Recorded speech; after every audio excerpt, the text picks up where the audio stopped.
Welcome to the English of the people!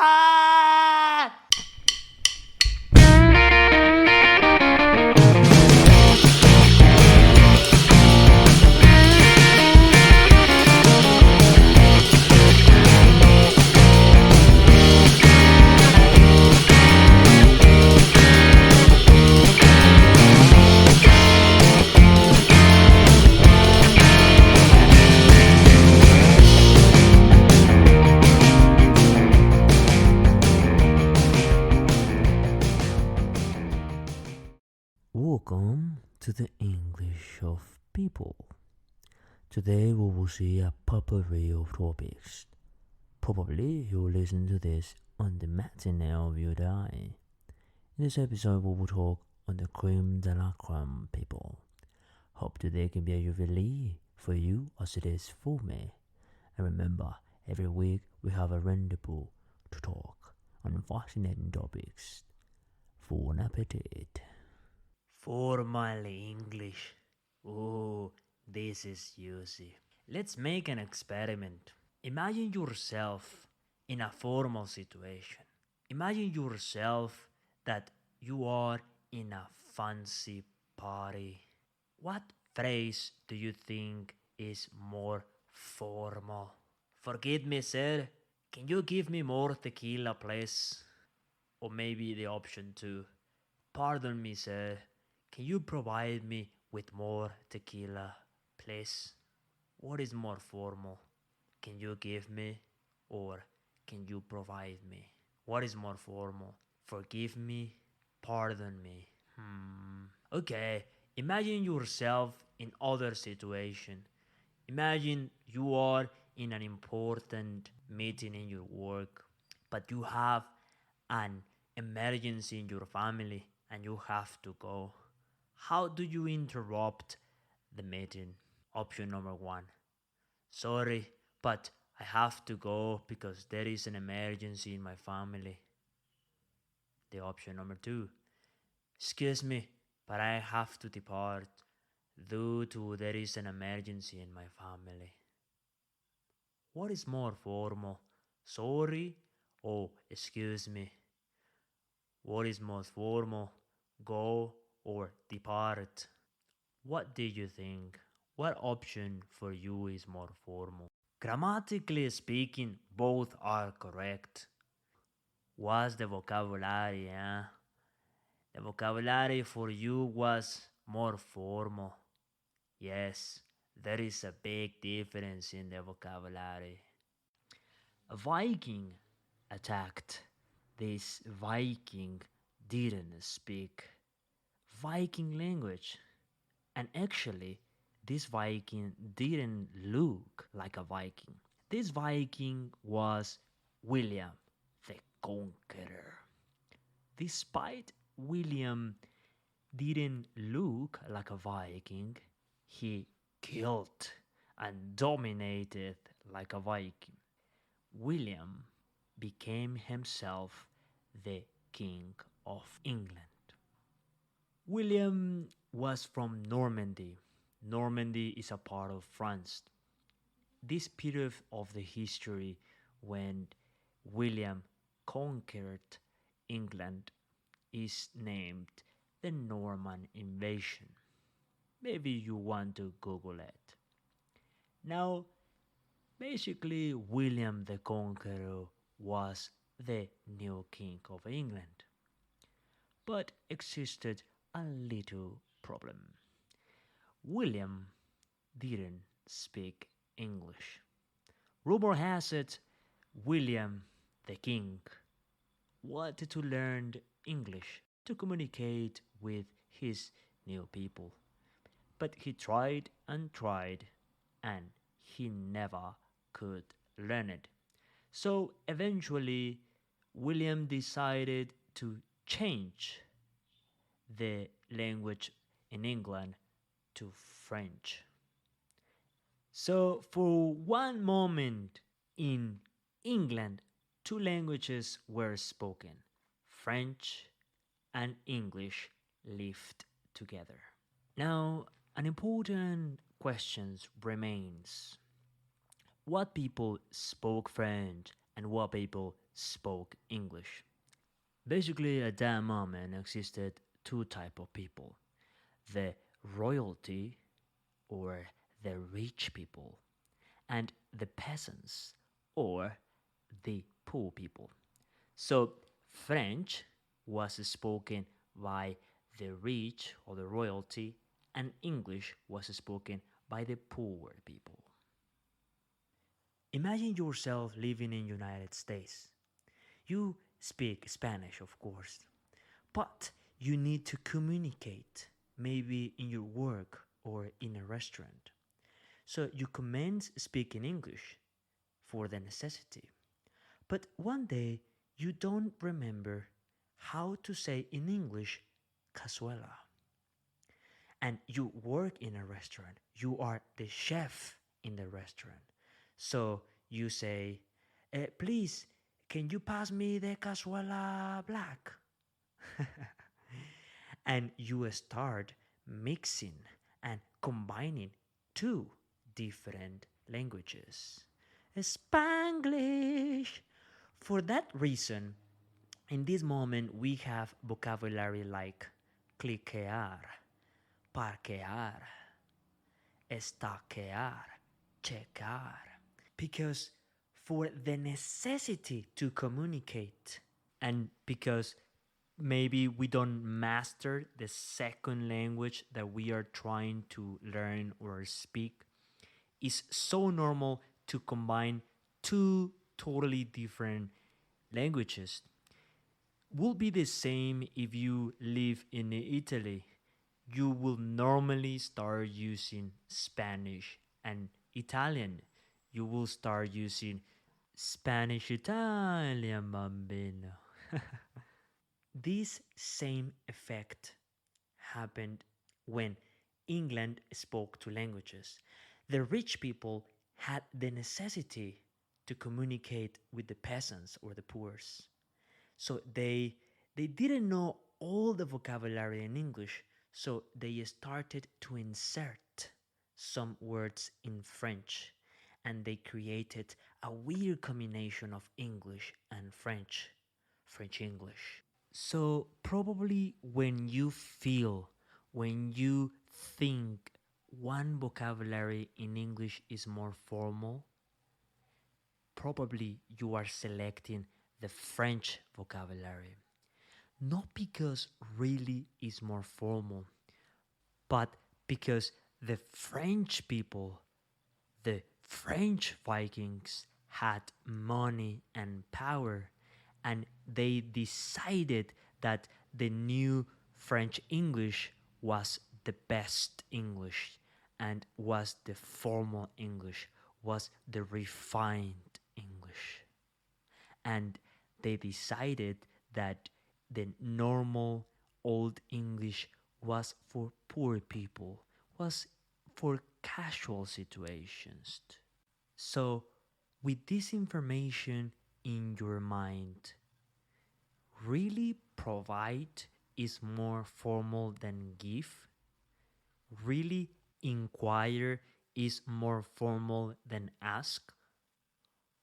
Or the truth is that we feel is more formal just because people with power and money decided was more formal.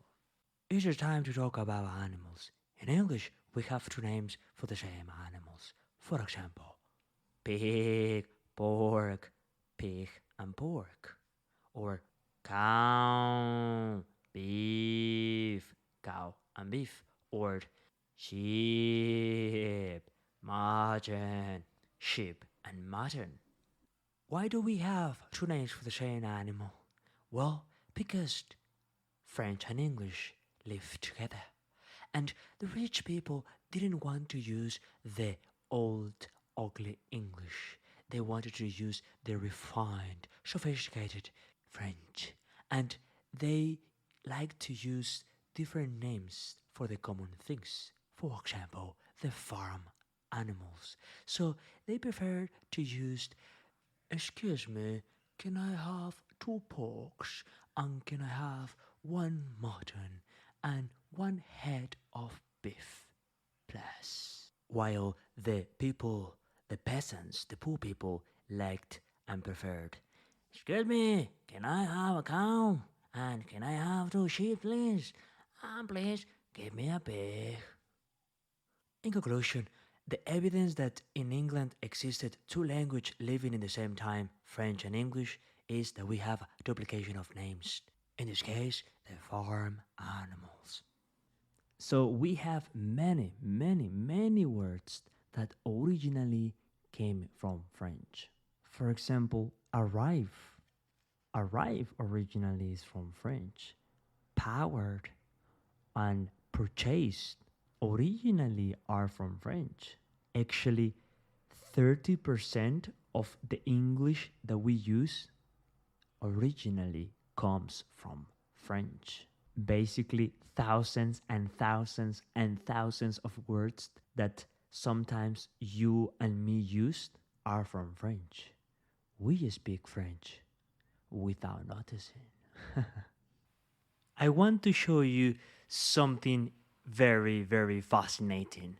I want to show you how the Old English sound, and I want to show you how the English sound after the French invasion. So listen, this is how the Old English sound before. Heddas frovra je bad, weox under hognum, weorth mundum tha, o that him aig wilch thara setindra, over hron rade, huran shulde, gomban yildan. Interesting, the Old English. Now, I want to show you how English sound after the French invasion. So, this English is combined with a little French, a little English. 1 at April, with his shortest sota, the drought of March hath bursted to the rota, and bathed every vine in sweet liquor, of which thereto engendered is the flower. When Zephyrus eke with his sweeter breath, inspired hath in every old and eth the tender croppes. Did you notice? Did you notice the difference between Old English and French English? Now, I want to make a little verses. Old English, French English. Listen to this. Heddas frovra je bad, weox under hognum, weorth mundum tha. 1 at April, with his shortest sota, the drought of March hath bursted to the rota. Did you notice better the difference? Some people said that the French English has a more formal intonation. But for you, what sounds more formal? The Old English or the French English? Now, I want to talk about other French that we used in English. In English, we also use vocabulary that is, not was, but is literally, purely, 100% French. For example, the word bon appetit. In English, it's very common to say to a person, hey, bon appetit. Basically, bon appetit represents enjoy your food. So, like bon appetit, we have other vocabulary that is literally French. We use French in English and people can understand our English. How incredible is that?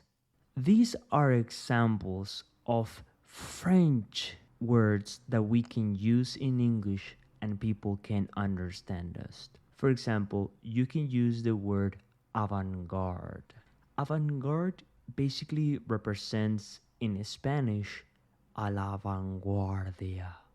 So, if you're a doctor or an engineer that constantly is reading articles, you can say, I am an avant-garde engineer because I am updated with the newest, the modernest technology and knowledge about engineering. I am an avant garde engineer. Also, you can use the words creme de la creme.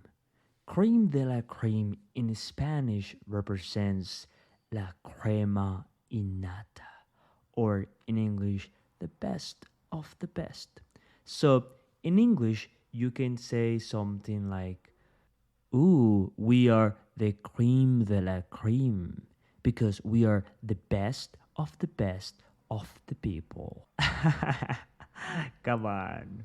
One ultimate example about this is a la carte. A la carte basically represents select whatever you want. In Spanish, represents a la carta. So imagine that you are in a restaurant in England and you want something different. You don't want to eat the food that they have for the day. You want to select something specific for you. So you can say something like, excuse me, I want an a la carte meal. Can you bring me the menu, please? Or maybe other situation that you can use this is in music. You don't want to listen the radio. You want to listen specific music that you want. So you can select music a la carte. In summary, you can use phrases that are 100% French in English and people can understand you. I want to give you an example of how your English can sound if you use many of these phrases together. And remember, all the French phrases that I am teaching in this section will be in the PDF in the description.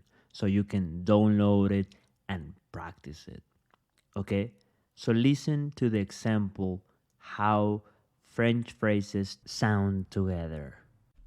You are a debonair man, and I love you talk on avant-garde affairs.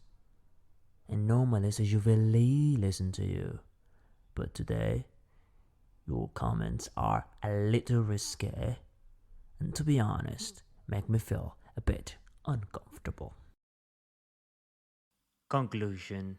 Originally, formal English was not spoken. You didn't speak formal English. Originally, formal English was written. So, what is the purpose of formal English? The purpose was clarity, specificity to avoid any problems. So think about in what situations do you normally use or need formal English. Normally, formal English was used and is used in this moment in contexts like politics or businesses. Imagine yourself in this situation. You want to make a transaction. You want to buy a house. But in this house exists also a garage. But the garage is not physically connected to the house, but is apart from the house. So you want to know if you are buying only the house or also you are paying for the garage. These type of situations created the necessity to have formal English or clear specific English. Basically, the necessity to avoid conflicts, confusion, and fights created formal English. In this moment of the history of English, formal English is connected with the accent you have and the vocabulary you use. For example, excuse me, sir, can you help me to find the Buckingham Palace? Because I got lost. I would like to know if you could assist me with this. But what happens if you use other type of accent? For example, excuse me, sir, I've been lost for 4 hours and I would really appreciate if you help me to find my place.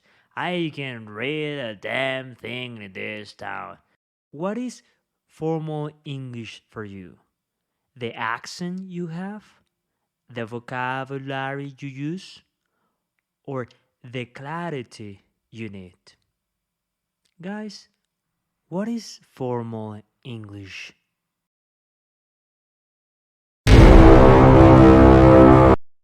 Guys, very cool now. Now you know French English. Now you know formal English. But maybe you have a problem.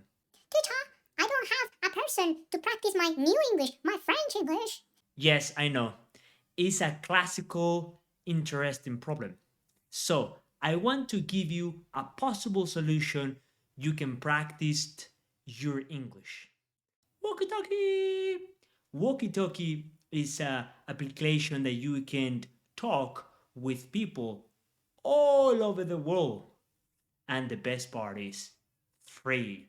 Totally 100% free. But in this application, you will have very good experiences. You will meet very interesting people, but also you will have not very good experiences. People sometimes in the application are rude. Sometimes people in the application don't pay attention to you. So in the application, you will have good experiences and bad experiences. But that is good because when we speak English, we have good and bad experiences. So I want to give you an example. Listen and watch this clip how I use walkie talkie to talk to people all over the world. Watch the video.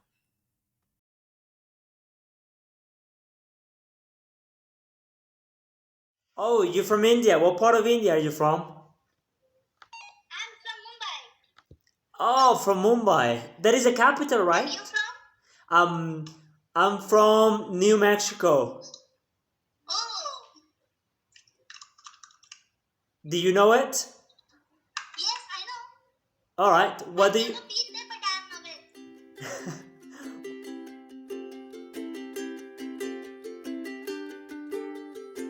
it. Where are you from?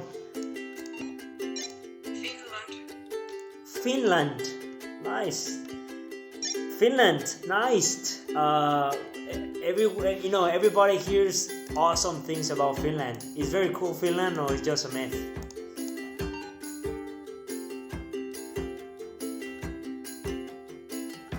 Mexico? Mexico. Mexico. Yeah, Mexico. Where are you from? Now, bro, I'm from Osaka, Japan. Oh, you're from Osaka, Japan. Are you freaking kidding me? That's very cool. Yeah, bro, but now I'm from Japan, but I heard my originate country is Philippines. I want to ask you something. Do you know that when people from Philippines speak Spanish without noticing? Yeah, bro. And exist different applications, but the application that you want is this one. Okay, this is the application you want. So I'll show you it again. This is the application, and basically I open the application, and you have this, and you have to play here.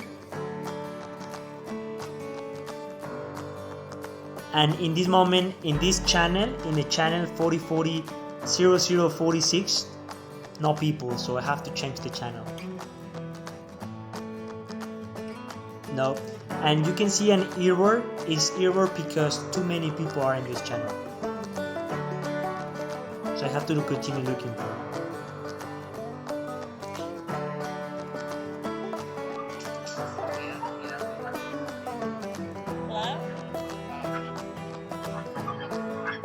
Hi, hello. Hi. How you doing?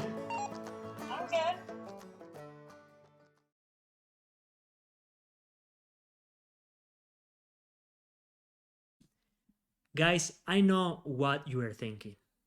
Probably you are thinking, Elias, I am not ready for using walkie talkie. I am not ready for having conversations. Maybe you think that your English is not good, that your vocabulary is not sufficient, or maybe you think that your pronunciation is terrible. Maybe you're right. Maybe you are incorrect. I want to help you with that. Please check this picture. Okay? Respond or select what you think is the best option. All right, guys, very good job. Now, are you ready? Are you ready for the answer?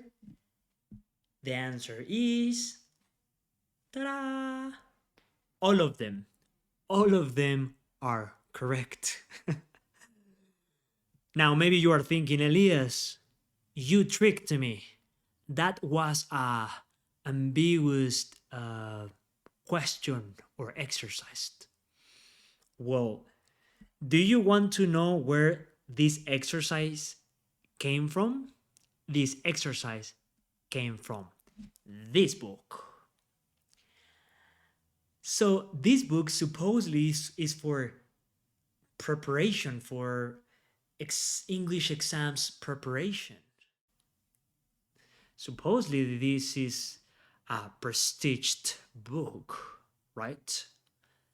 But if they are a prestiged, a very good industry book preparation, blah blah blah, ratata, why they give you a exercise that has multiple answers?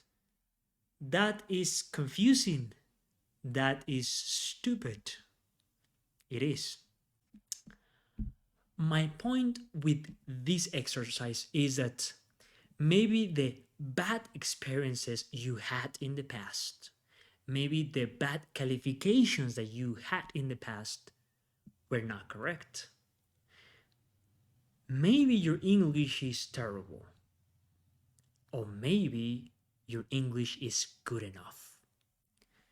How can you learn to have a conversation? How can you learn to speak fluently with other person in English? Having conversations in English. That's the only way. So guys, I want to motivate you. You can do it. Don't let the fear stop you. This is the English of People, guys. I'll see you next time.